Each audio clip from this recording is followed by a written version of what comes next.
معاشیات سے متعلق قرآن کریم میں اسلامی مملکت کا بنیادی فریضہ ایتاء زکوٰۃ قرار دیا گیا ہے۔ سورۃ الحج میں ہے الذین ان مکناہم فی الارض واقاموا الصلاة وآتوا الزکاة، سورۃ نمبر 22 آیت نمبر 41۔ مفہوم ہے یہ یعنی مومنین وہ ہیں کہ جب انہیں ملک میں اقتدار حاصل ہوگا تو یہ نظام صلاۃ قائم کریں گے اور زکوٰۃ دیں گے۔ ایتاء زکوٰۃ کے معنی ہے زکوٰۃ دینا، یعنی اسلامی مملکت کا فریضہ زکوٰۃ دینا ہے۔ زکوٰۃ کے معنی ہے سامان نشو و نما۔ لہذا اسلامی مملکت کا بنیادی فریضہ یہ ہے کہ وہ افراد معاشرہ کی نشو و نما کا سامان باہم پہنچائے۔ نشو و نما میں افراد معاشرہ کی جسمانی پرورش اور انسانی صلاحیتوں کی برومندی دونوں آ جاتی ہیں۔ اس لیے اسلامی مملکت کا فریضہ یہ ہے کہ وہ ایسا انتظام کرے جس سے ہر فرد معاشرہ کی بنیادی ضروریات زندگی بھی پوری ہوتی رہیں اور ان کی انسانی صلاحیتیں بھی پورے طور پر نشو و نما پا جائیں۔ اسے ربوبیت کہتے ہیں۔ ربوبیت عالمینی خدا کی صفت ہے۔ الحمد للہ رب العالمین، سورت نمبر 1 آیت نمبر 1 سے قرآن کا آغاز ہوتا ہے، لیکن انسانی دنیا میں اس صفت خداوندی کا عملی مظاہرہ اسلامی مملکت کے ہاتھوں ہوتا ہے۔ اس لیے اس ضمن میں جو ذمہ داریاں خدا نے اپنے اوپر لے رکھی ہیں ان کی ادائیگی اسلامی مملکت کے ذریعے ہوتی ہے۔ نمبر 2، اس اصول کے مطابق اسلامی مملکت کی ذمہ داری یہ ہے کہ اس کے دائرہ اقتدار میں کوئی ذی حیات سامان رزق سے محروم نہ رہے۔ وما من دابت فی الارض الا علی اللہ رزقها، سورت نمبر 11 آیت نمبر 6۔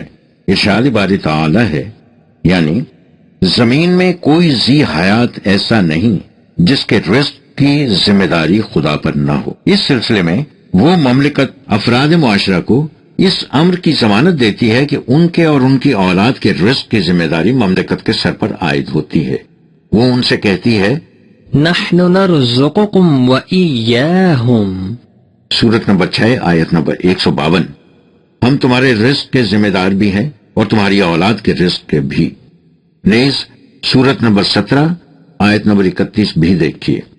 نمبر 3، اسلامی معاشرے کی تشکیل اس طرح ہوتی ہے کہ افراد معاشرہ مملکت سے معاہدہ کرتے ہیں کہ انہوں نے اپنی جان اور مال اس کے ہاتھ بیچ دیا ہے، اور مملکت ان سے معاہدہ کرتی ہے کہ وہ انہیں اس کے عوض الجنہ جنتی زندگی مہیا کرے گی، جیسا کہ سورہ توبہ میں کہا گیا ان اللہ اشترى من المؤمنین انفسهم واموالهم بان لهم الجنہ، سورت نمبر 9 آیت نمبر 111۔ مفہوم ہے جماعت مومنین کا نظام خداوندی کے ساتھ ایک عظیم معاہدہ ہوتا ہے۔ اس معاہدے کی روح سے نظام خداوندی ان کی جان اور مال خرید لیتا ہے اور اس کے معاوضے میں انہیں جنت کی زندگی کی ضمانت دے دیتا ہے، یعنی اس دنیا میں ان کی تمام ضروریات زندگی کی بہم رسانی اور ان کی صلاحیتوں کے نشو و نما پانے کے تمام وسائل و اسباب کی فراہمی اس نظام کے ذمے ہو جاتی ہے۔ سورت نمبر 20 آیت نمبر 118 میں بھی یہی مضمون ہے۔ اس جنتی زندگی میں سب بنیادی ضروریات یعنی روٹی، کپڑا، مکان وغیرہ شامل ہوتے ہیں۔ قرآن کریم نے جنت آدم کا تعارف یہ کہہ کر کرایا ہے ان لك الا تجوع فيها ولا تعرى وانك لا تزمع فيها ولا تضحى، سورت نمبر 20 آیات نمبر 118 119۔ مفہوم ہے اس وقت جس نہج کی زندگی تم بسر کر رہے ہو اس میں کیفیت یہ ہے کہ نہ تمہیں روٹی کی فکر ستاتی ہے، نہ کپڑے کی، نہ پیاس کا خوف ہے اور نہ سورج کی تپش کا۔ تمہارے لیے کھانے کو روٹی، پینے کو پانی، پہننے کو کپڑا اور رہنے کو مکان، سب کچھ بلا مشقت موجود ہے۔ چوتھی بات، اس معاشرے میں ہر شخص اپنی محنت کی کمائی میں سے صرف اپنی بنیادی ضروریات کے مطابق لیتا ہے اور باقی سب دوسروں کی ضروریات پوری کرنے کے لیے دے دیتا ہے۔ یسألونک ماذا ينفقون قل العفو، سورت نمبر 2 آیت نمبر 219۔ مفہوم ہے اے رسول یہ تجھ سے پوچھتے ہیں کہ ہم دوسروں کی ضروریات پوری کرنے کے لیے کس قدر کھلا رکھیں۔ ان سے کہو کہ جس قدر تمہاری اپنی ضرورت سے زائد ہو وہ سب۔ نیز سورت نمبر 16 کی آیت نمبر 71 بھی ملاحظہ کریں، یہ نظام مملک کے توسط سے قائم ہوگا، کیونکہ اس عفو زائدہ ضرورت کے متعلق حضور سے کہا گیا ہے حُذِّ العفو، سورت نمبر 7 آیت نمبر 199، ان سے العفو وصول کر لیا کرو۔ یہ مدرجہ بالا معاہدہ کا لازمی نتیجہ ہے، اس لیے اس میں جبر کی کوئی بات نہیں۔ اس میں سے وہ لوگ جن کی ضروریات ان کی کمائی سے پوری نہیں ہوتی یا جو محنت کرنے کے قابل نہیں رہتے، بطور اپنے حق کے لیتے ہیں، خیرات کے طور پر نہیں۔ وفي أموالهم حق للسائل والمحروم، سورت نمبر 51 آیت نمبر 19 اور سورت نمبر 70 آیت نمبر 24، ان کے مال میں ہر صاحب احتیاج اور معذور کا حق ہے۔ پانچویں بات، قرآن کے معاشی نظام کی روح سے دولت جمع کر کے نہیں رکھی جا سکتی، اس کی سخت وعید آئی ہے۔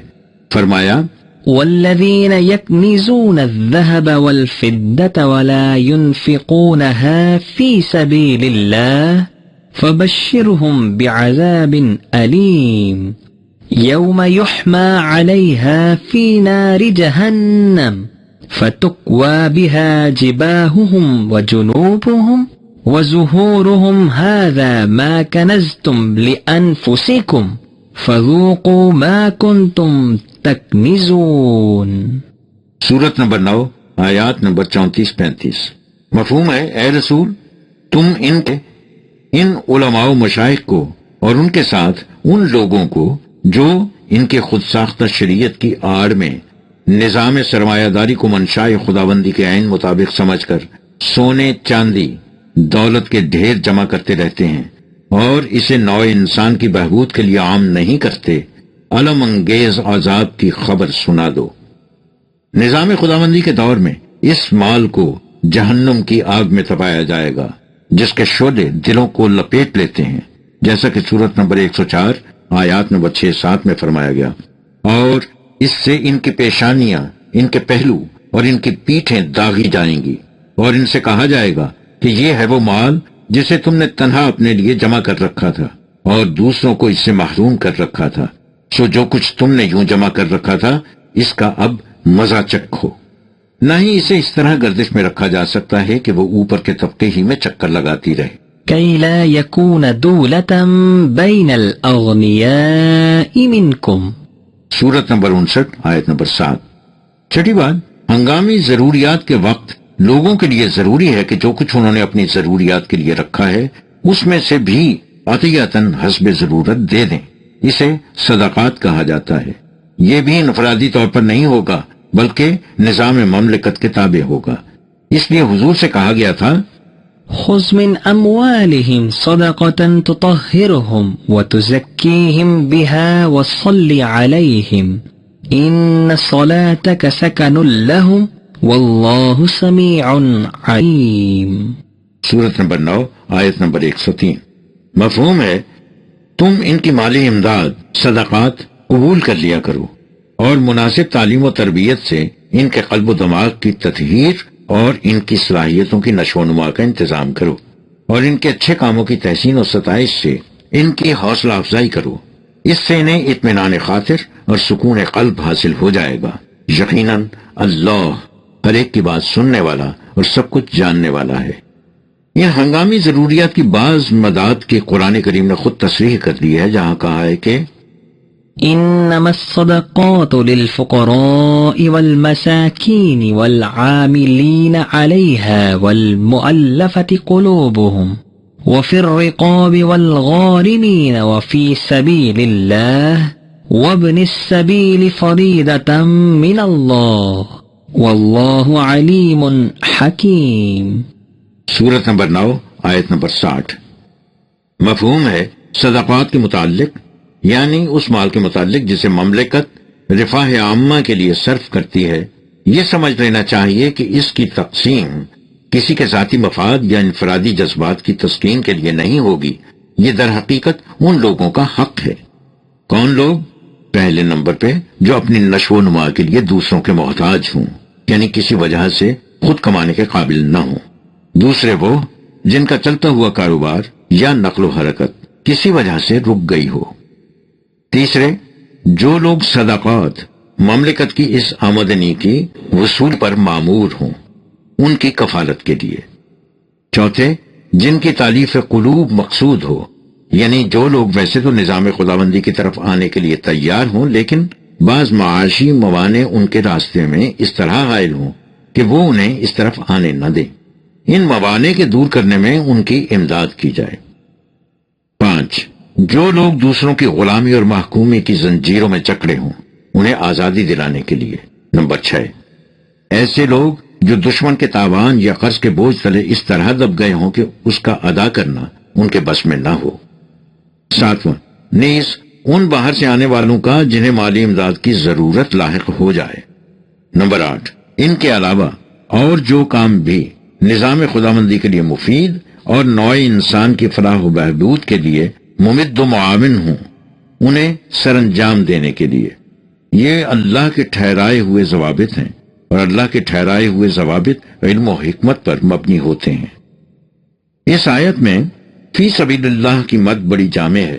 اس میں تمام ایسی مدات آ جائیں گی جنہیں اسلامی مملکت ضروری سمجھے۔ نوٹ، ہمارے ان مدات کو زکوٰۃ کے مصارف کہا جاتا ہے، یہ صحیح نہیں۔ قرآن کریم نے بالتصریح انہیں صدقات کی مدات کہا ہے، زکوٰۃ کی نہیں۔ خود زکوٰۃ کا مروجہ مفہوم بھی قرآنی مفہوم سے مختلف ہے۔ 7ویں بات یہ ہے، بنیادی طور پر پیداوار کا ذریعہ زمین ہے۔ کیونکہ اسلامی مملکت نے ایتائے زکوٰۃ کی اہم ذمہ داری پوری کرنی ہوتی ہے، اس لیے یہ بنیادی ذریعہ پیداوار یعنی زمین افراد کی ملکیت میں نہیں رہ سکتا۔ زمین مملکت کی تحویل میں رہتی ہے تاکہ اس سے تمام ضرورت مندوں کی ضروریات یکساں طور پر پوری ہوتی رہیں۔